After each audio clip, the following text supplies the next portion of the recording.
Hello, I'm making a video using the last daylight on Paul's tablet that I gave him, the Voyager.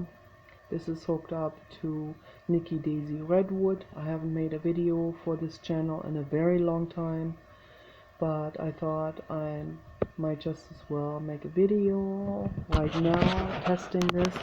Here's my Blue God coming along, the cameraman.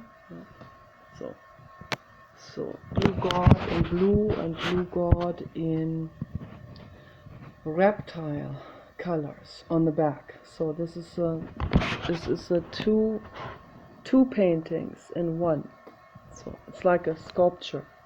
And I'm working on the bottom part right now, and it will take me a couple of more months to complete it.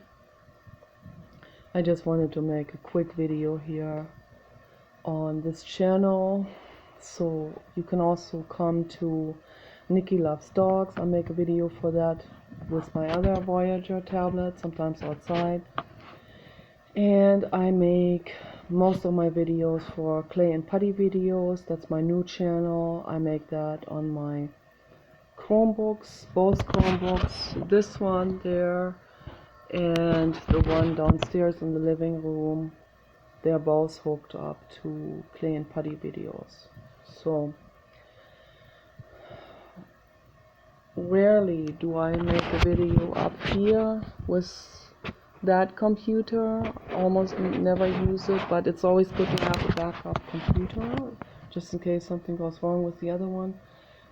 But I'm usually in the living room downstairs and use my larger Chromebook, which is also standing on a Tupper container, and that gives it more stability in movement and video filming. And I noticed that these tablets have built-in movement stability as well, so it doesn't do as much jittering as my former tablets and my Nabi and my Triad camera that I had a long time ago. That was completely crazy. Yeah, and also a very expensive camera that Paul bought a long time ago. That was still long before newer technology, and it was totally jittering, like you get completely dizzy watching that.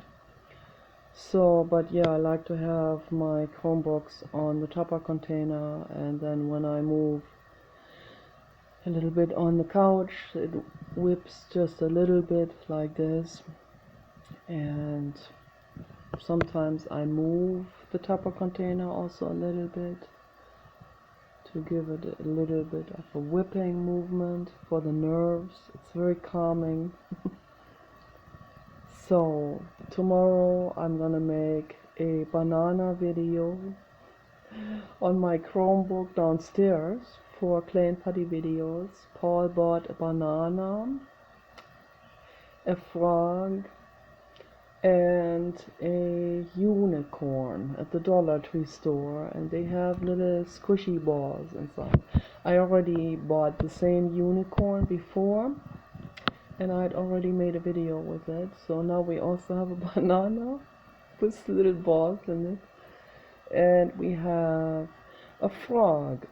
So Paul likes those things too. You know, we're old. We are old and we like toys for children. So I think that's very, very cool when you can be just yourself.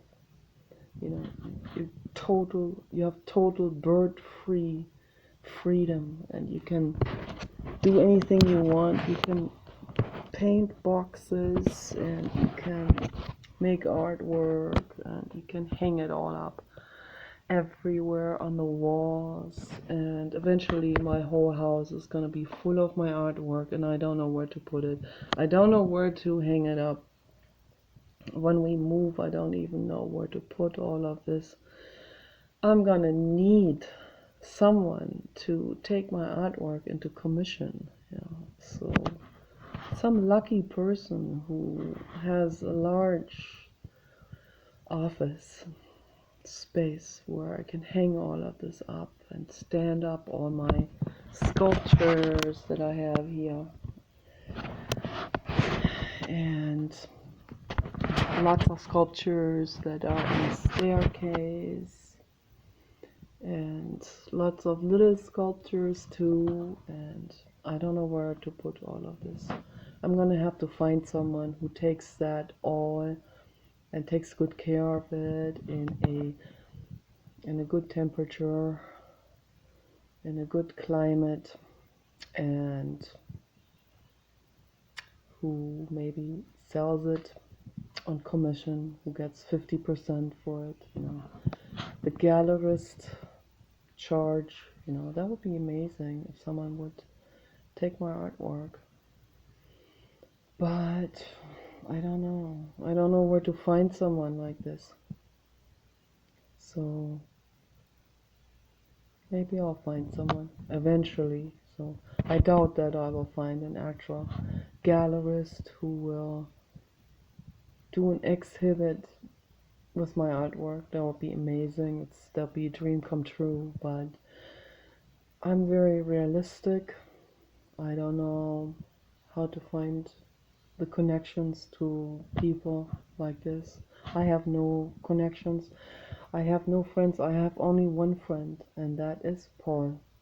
Only one friend in person, and that is Paul. So I met a gallerist lady, Heide, but she lives in Bangkok, so that's a little bit far away. And she didn't seem to be that interested in my artwork anyway. And I have a friend, Sandy, in France, who is an animal rights activist. So, yeah. And I have a politician friend. I haven't seen her in a long time. So she's someone local. I haven't seen her in a very long time. I don't know what's going on. So it's all not easy,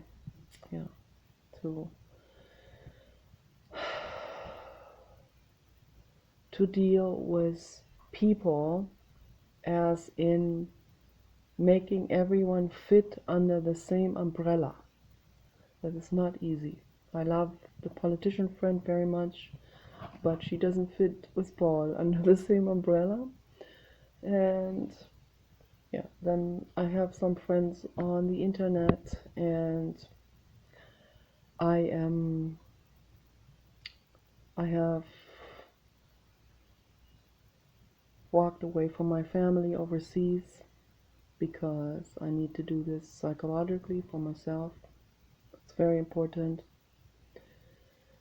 And I hope they're all well. I wish them all well. I think about them all the time. I love them infinitely much, but I have to walk my own path now.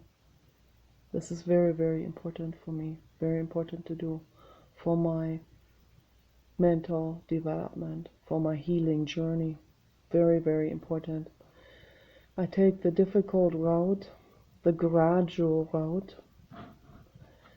I take the route of gradual meditation and introspection, which is also very, very painful, very demonic enough, the ego energies, people call that demons. I don't call it demons. This is too fairy tale-ish for me, but no, the truth is really that those are not demons. Those are ego energies, and I can sense them. I'm that sensitive, I can sense them. It's not fun. And they are restless energies. They are very, very restless energies. The Buddhists talk about this too. The Buddhists use pujas to clear the air and to create a shield, to kind of like chase those ego energies away. But it's good, some fumes and some perfumes and all of this is helpful, but ultimately those ego energies are in despair. just as much as my own ego energy is in despair. And when they see my own ego energy, they kind of feel like, oh, that ego energy understands how I'm feeling, so they'll come and talk to me. And I talk to them. Sometimes it gets very exhausting sometimes, but I do it anyway. I talk to them because they need someone to talk to. And I tell them the only path that you have, whether you are an ego energy that comes out of a person's living body and living brain somewhere around the world, or somewhere in the infinite cosmos, or if it's a floating, disconnected ego energy that is still glued to that soul. And I don't know exactly how this works, but I've seen it. I have really perceived it.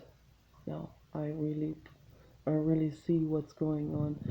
There's so much going on. There's so much going on. It's shocking. It's really shocking.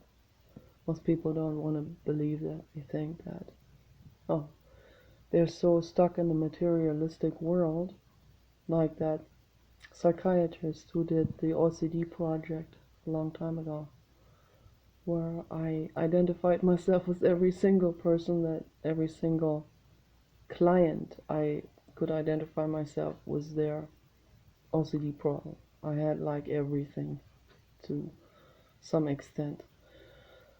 And that guy didn't understand at all ego energies and suffering energies. Not at all. He was completely disconnected. That's why he made people do some horrible things. I would have walked out. I would have said, thanks, I don't want to participate in this any further. So I don't understand how these people could have stuck with that program. It was a reality show. I felt terrible for all of these clients. But you know, they didn't have money, they didn't have a healthcare insurance, so they thought this was their only opportunity now to be elected for this reality show. They were all good looking, otherwise they would not have entered into that show. That's what TV is all about. So yeah, they picked someone, a different person, with like 6 different people with 6 different particular OCD problems that occur worldwide. And the psychiatrist didn't know it at all. He didn't know that words actually carry an energy and that it can make someone suffer even more. So what he did was, this one guy, he completely drove one guy over the edge. That guy should have taken a lawyer and sued. He really should have. I hope he did. So, but he drove one guy into a total panic attack. That's real bad. That's really bad. We're already like at the very brink, you know, most people. Most people are at the very brink. Right now, the rioters, those people are already past the brink. Those people are already full force getting into psychosis, like institutionalized psychosis, like mass psychosis. So that's not a fun mental state to be in, and it was deliberately coached in that direction by the corporate agenda. They don't shy away from anything. They all make people crazy. They sick people against each other. They cause riots, they cause division, they cause hate. They think that will turn people against Donald Trump. That's why this whole thing has been plotted. It's really horrific. And yeah, that's another type of mental illness right there. The CEOs, the people that are sitting comfortably in their office chairs on their marble tables, that are getting millions and millions of dollars every year for making that company money in a very ruthless way, so that the company owner can say, "Oh, my CEO did it. I didn't even know. Ha ha ha. But you hired him." So people who hire a ruthless CEO are also responsible for the outcome of this. Sorry. They can't wash their hands clean from this. Okay? They can't use an alibi with this. Okay? They're accountable for what's happening. But again, the owner is mentally ill, the CEO is mentally ill. It's just a different form of mental illness, mental disconnect. Okay? And their mental illness is that they go into a disconnect from the other living being, animal or human, and they only think in terms of profit maximization. That's one form of mental illness. It's also a predisposition, okay? And then when there's pain in childhood and so on, then they use this venue because that's their disposition. So they'll use this, they go into this and blind themselves to anything else because they see, like, oh, here I can actually make progress, in quotation marks. I can move myself somewhat forward. And they forget about the other being, animal, human, the world, the vision of the future. They forget about it. They have a specific tunnel vision.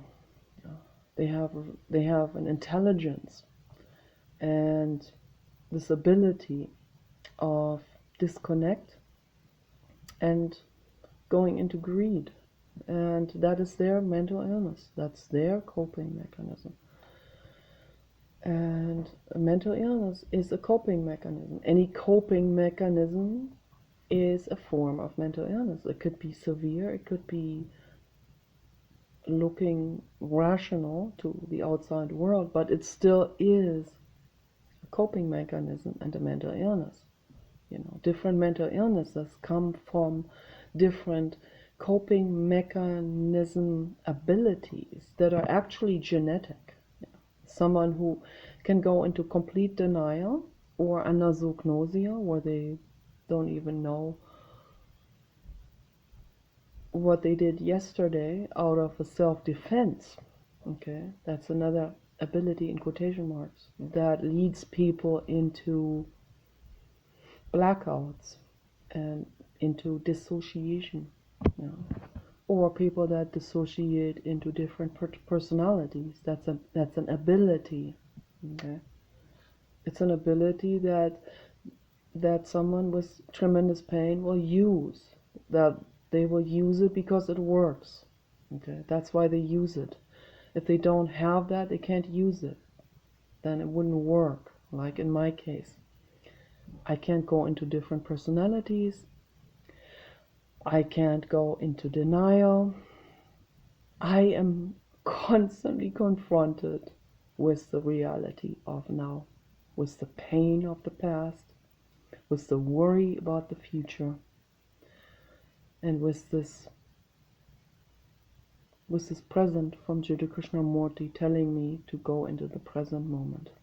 The present of the present, which is interesting. The word association. I have a present for you. I have the presence for you. The presence is a present from the infinite cosmos, from the blue God, from Jiddu Krishnamurti, from my dog Kenny. I have the present moment for you. His presence. He had his presence for me. Interesting. I have a present for you. It's the presence. It's the present moment.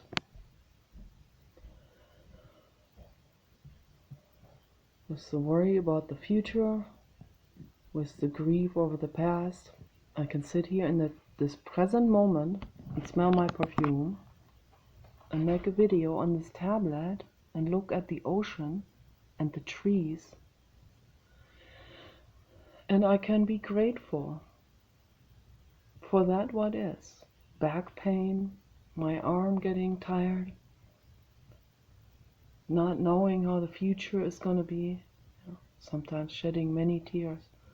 But every teardrop is a present from the infinite cosmos, because when you cry, it flows. It literally flows. When you cry, that grief flows. It flows out of you. And that's a wonderful thing, okay? And then the next day the sun will shine again, and you can sit on the grass and you can listen to the birds, and you can be in the present moment of that. We don't have to succumb to violence and peer pressure, or some kind of political movement or whatever, political correctness. We don't have to do this, okay? We can meditate, and then our inner child will tell us, look, what they're doing is violence. I'm not going to participate in that. I'm not going to be part of this. If I have a company, a large company, like, for example, if I had a company like Amazon, I'm not going to hire a CEO for this. I'll be my own CEO.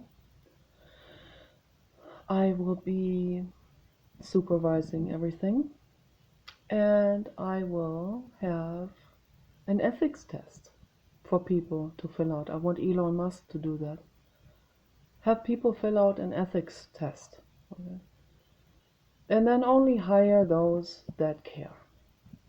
And that will eliminate a lot of saboteurs that come in from ExxonMobil to sabotage your company, to make your rockets explode and all of that, which happened now so many times.